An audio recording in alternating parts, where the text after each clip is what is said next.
যাদের নামাজ পড়ার সময় দুনিয়াবি চিন্তা মনে আসে বা নামাজে অমনোযোগী তৈরি হয়, তারা ভিডিওটি শেষ পর্যন্ত দেখার অনুরোধ রইল। হযরত আলী রাদিয়াল্লাহু তাআলা আনহুর কাছে একজন ব্যক্তি এসেছে। তখন লোকটা বলল, হুজুর, আমার নামাজে মন বসে না। নামাজে দাঁড়ালে আমার দুনিয়াবি নানা চিন্তা আসে। হুজুর, আমার এই নামাজ কি আল্লাহ তাআলা কবুল করবেন? তখন হযরত আলী রাদিয়াল্লাহু তাআলা আনহা বলেছেন, না, তোমার নামাজ কবুল হবে না। তখন লোকটা মনে অনেক কষ্ট নিয়ে চলে যাচ্ছেন। এমন সময় রাসূল সাল্লাল্লাহু আলাইহি ওয়াসাল্লাম এসে হযরত আলী রাদিয়াল্লাহু তাআলা আনহুকে জিজ্ঞাসা করলেন, ইয়া আলী, আপনার কাছে লোকটা কেন এসেছিল? এসে দেখি মন খারাপ করে চলে গেল। কেন, কি হয়েছে, আমাকে বলুন। তখন আলী রাদিয়াল্লাহু তাআলা আনহু বলেন, তিনি আমার কাছে জানতে এসেছেন যে নামাজে দুনিয়াবি চিন্তা আসলে নামাজ হবে কিনা। আমি বলেছি, না, তোমার নামাজ কবুল হবে না।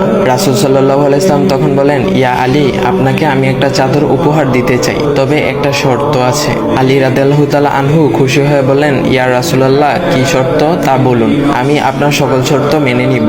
বুঝতেই তো পারছেন রাসূল সাল্লাল্লাহু আলাইহি ওয়াসাল্লামের চাদর বলে কথা। তখন রাসূল সাল্লাল্লাহু আলাইহি ওয়াসাল্লাম বললেন, ইয়া আলী, আপনি যদি এই মুহূর্তে 2 রাকাত নামাজ একনিষ্ঠভাবে পড়তে পারেন দুনিয়াবি সকল চিন্তা দূর করে, তাহলে আমি আপনাকে সেই চাদরটি উপহার দেব। আলী রাদিয়াল্লাহু তাআলা আনহু বলেন, এটা তো সাধারণ ব্যাপার। আলী রাদিয়াল্লাহু তাআলা আনহু তখন নামাজে দাঁড়িয়ে গেলেন আর তিনি নামাজ পড়তে শুরু করলেন। এমন সময় তার মনের মধ্যে শুধু ভাবনা চিন্তা আসতে শুরু করলো, আচ্ছা, আমাকে যে রাসূল সাল্লাল্লাহু আলাইহি ওয়াসাল্লাম যে চাদরটা দিবেন, সেটা কি ফাতিমার চাদর নাকি রাসূল সাল্লাল্লাহু আলাইহি ওয়াসাল্লামের? আচ্ছা, চাদরখানা দেখতে কেমন হবে? এই বিভিন্ন বিষয় নিয়ে ভাবতে লাগলেন। তিনি ভুলেই গেছেন যে দুনিয়াবি চিন্তা নামাজে আনতে রাসূল সাল্লাল্লাহু আলাইহি ওয়াসাল্লাম নিষেধ করেছেন। এর মধ্যে আলী রাদিয়াল্লাহু তাআলা আনহুর নামাজ পড়া শেষ। আলী রাদিয়াল্লাহু তাআলা নামাজ শেষ করে রাসূল সাল্লাল্লাহু আলাইহি ওয়াসাল্লামকে বলতেছেন, ইয়া রাসূলুল্লাহ, আমি আপনার শর্ত মেনেছি, এখন আমাকে চাদরখানা উপহার দেন।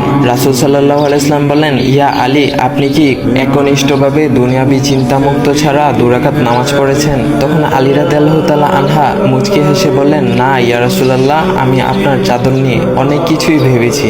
তখন রাসূল সাল্লাল্লাহু আলাইহি ওয়াসাল্লাম বলেন, ইয়া আলী, নামাজ তোমারও হয়েছে, আর তুমি যাকে নামাজ হবে না বলে ফতোয়া দিয়েছো, তার নামাজও আল্লাহ তাআলা কবুল করে নিয়েছেন। শোনো আলী, দুনিয়াবি চিন্তা দ্বারা নামাজ বাতিল হয় না, নামাজ মহান আল্লাহ তাআলা কবুল করে নেন। সকল ফরজ নিয়ম কানুন মেনে নামাজ পড়লে নামাজ হবে ইনশাল্লাহ। তবে আমাদের সকলের উচিত নামাজ আদায় করার সময় একমাত্র আল্লাহকে স্মরণ করে নামাজ আদায় করা। নামাজে দাঁড়ালে দুনিয়াবি চিন্তা মাথায় আসে, এটা শয়তানের একটা ফাঁদ।